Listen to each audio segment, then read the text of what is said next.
పల్చరు ప్రభుత్వ భూములను రక్షించాలి రక్షించాలి గోపాల్పూర్లోని ప్రభుత్వ భూములను రక్షించాలి జిందాబాద్ సిపిఎం కోతలపేట నుండి నగర ప్రజలను రక్షించాలి వీధి కుక్కలు కోతలపేట నుండి ప్రజలను పోరాటం ఎత్తివేయాలి డంపింగ్ యార్డును ఎత్తివేయాలి నగరంలోని డంపింగ్ యార్డును పరిష్కరించాలి నగరంలోని సమస్యలను ఇవ్వాలి అర్హులైన పేదలందరికీ డబుల్ బెడ్రూమ్ ఇళ్లను ఇవ్వాలి అర్హులైన పేదలకు రేషన్ కార్డు పెన్షన్లను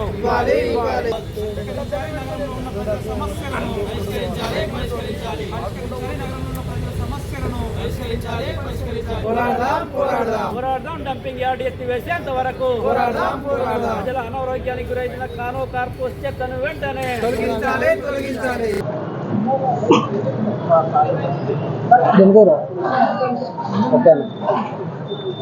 పేరుకు స్మార్ట్ సిటీ అయినటువంటి కరీంనగర్లో అనేకమైనటువంటి సమస్యలు ఉన్నాయి. ఈ సమస్యలను పరిష్కరించాలని సిపిఎం నగర కమిటీ ఆధ్వర్యంలో ఈరోజు మున్సిపల్ కార్యాలయం ముందు ధర్నా చేస్తూ ఉన్నాం. నగరంలో వీధి కుక్కలు కోతుల బెడద విపరీతంగా ఉన్నది. నగర ప్రజలు కుక్కల బారి నుండి రక్షించాలని చెప్పి కూడా ఈ సందర్భంగా మేము డిమాండ్ చేస్తూ ఉన్నాం. అట్లాగే ప్రధానంగా డంపింగ్ యార్డ్ సమస్య కరీంనగర్లో గత 20 సంవత్సరాల నుండి ఉంది. ఇది వర్షం వచ్చినప్పుడు తడిసి దుర్గంధమైనటువంటి దుర్వాసన వస్తూ ఉంది. ఎండాకాలంలో ఇది అంటుకొని దట్టమైన పొగ రావడం మూలంగా శ్వాసకోశ వ్యాధులు వస్తూ ఉన్నాయి. అంతేకాదు స్మార్ట్ సిటీలో కొత్తగా కానో కార్పోస్ చెట్లను కూడా పెట్టారు. దీని మూలంగా క్యాన్సర్ వ్యాధి వస్తుందని అట్లాగే శ్వాస తీసుకోవడానికి ఇబ్బంది అవుతుందని చెప్పి నిపుణులు చెప్తా ఉన్నారు. అయినప్పటికీ కూడా ఈ కానో కార్పోస్ చెట్లను కూడా పెంచుతా ఉన్నారు. వీటిని వెంటనే తొలగించాలని చెప్పి కూడా మేము సిపిఎం పార్టీగా డిమాండ్ చేస్తూ ఉన్నాం. అంతేకాదు నగరంలో రోడ్లు అధ్వానంగా ఉన్నాయి, డ్రైనేజ్ సౌకర్యం లేదు, అట్లాగే పెన్షన్ రేషన్ కార్డులు కూడా అనేక మందికి లేవు. వీటన్నిటిని కూడా తక్షణం పరిష్కరించాలని చెప్పి కూడా మేము సిపిఎం పార్టీగా డిమాండ్ చేస్తూ ఉన్నాం.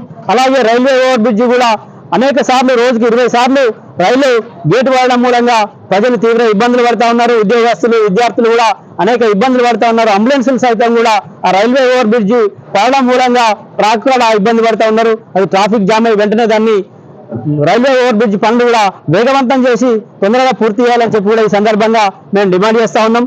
అట్లాగే కరీంనగర్ పట్టణంలో ఉన్న ఐలాండ్ల చుట్టూ కూడా ఈ రోజు రాజకీయ నాయకుల ఫ్లెక్సీలు పెడతా ఉన్నారు.